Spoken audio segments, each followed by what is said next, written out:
What's going on today, guys? Welcome back to the channel. On today's episode of Breakdowns with Brian, we're going to be doing a rear shock change. I'm going to be putting some rough country shocks on today. I will leave a link in the description on those, and then I'll post the video about a week from today, just to let you guys know how well the shocks did, if it's worth doing.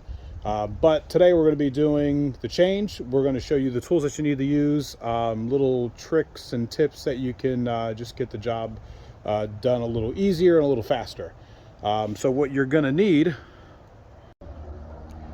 now, I'll tell you already that I've already taken out the right rear, so we're going to be doing the left rear, but I took it out so I can let you guys know what are the tools that you need.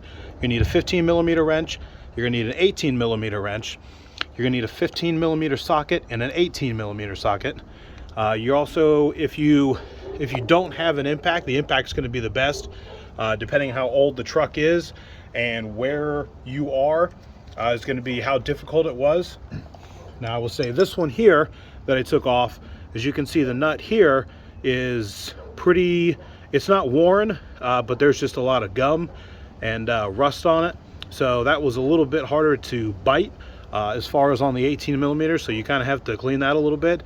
As you can see, the end of the nut there as well.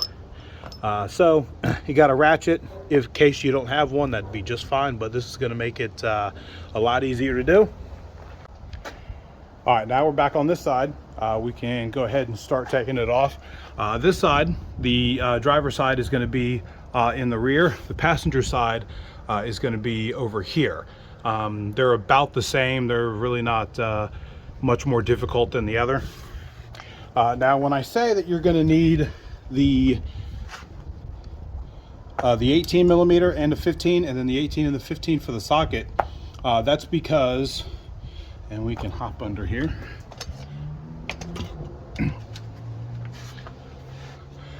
As you can see, I've already taken the bolt out here. I've already loosened it up. Now, the 18mm nut is on this side, but the 15mm nut or bolt is on this side. Now, on the top one, which I'll show you in a second, they're actually they're flopped. So if you wanted to use an impact gun here, that's what you're going to need. If you're going to need the 18 for this side, and then the 15 for the other side on the top. But because you can't get the 15 in on this side, this is what you're going to need here. So it's already broke loose, so we're going to take it out. Now we're going to leave the bottom one in, and then I will adjust here at the top.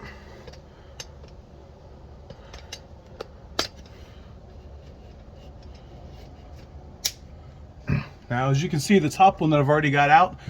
Now on the other side, I didn't have this little piece here. I assume it's to hold this here, but we're gonna take that out. Well, looks like we might need to hit it with the impact. So now we're gonna switch the impact to a 15, and we're gonna use the 18.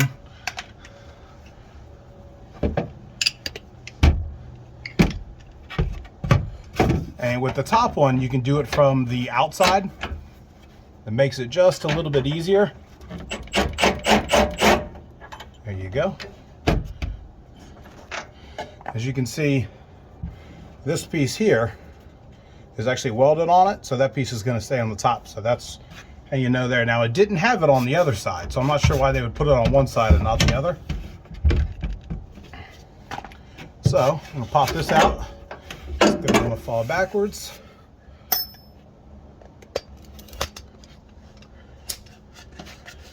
All right, now we're going to take the bottom one out, and now it's fully out. And we'll aim it back towards the bottom. Now, when you put it in, you're going to want to put the cylinder side here pointing up. So now how I'm going to do this here now is I'm going to put the 15mm bolt on the outside of it. On the bottom, it was on the inside. We're just gonna thread the nut on here, just so it doesn't move. I'm gonna leave the strap on here. All right, I went ahead and switched to the outside because it's a little bit easier to get to on the outside. Now, easiest way to do this is to still keep the strap on here, and then you're going to want to compress just a little bit just to get the strap off, and then try to hurry up and thread it in just like that. If not, the piston's going to go all the way through, and then you're going to have to pull the piston itself down, and that can be a bit of a pain, like it should. And then I'm just going to thread this on just a little bit.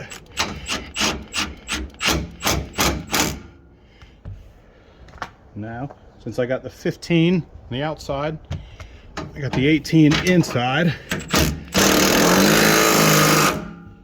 Now, I know I'm using a chrome socket, but yeah, I don't really care.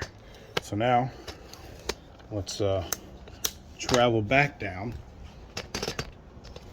And like I said, now that I switched the nut and the bolt around, I don't have to switch the sockets. So I can just put the 18 on the inside and the 15 on the outside. There you go. Now, of course, this piece is still going to be on there, so you're going to get like some dikes, some wire cutters, or a knife or something, and get that out. Now, like I said, I will post the video in about a week to see how the ride height is. I also said that I was going to put these in a link in the description, and which I'll do. But these were, I actually got them on Facebook Marketplace for about $25 off. But they're about $100. These are the Rough Country 0 to 3 inch travel, and they're about $100. Now I know the Bliston 5100s are a really good deal as well for about $120-ish, depending on where you can look at them. But if you like the video, and hopefully it helps you guys out, hit that like and subscribe. If you have any comments, go ahead and leave them down there, and I'll get back to you as soon as I can. Until next time, guys. All right, guys, so I gave it a few days. I can tell a little bit that there are newer shocks on the back of it. It definitely wasn't one of those, man, I wish I would have changed these 30,000 miles ago, or let me change them since they're kind of cheap, let me change them every 20,000 miles. But they were worth it. Like I said, they were $100. Got them a little cheaper on Marketplace, brand new. But I told you I'd come back in about a week or so. It's been a few days, and I can, like I said, I can tell the difference, but it's not substantial. Is it worth it? Yes, I would go ahead and buy them.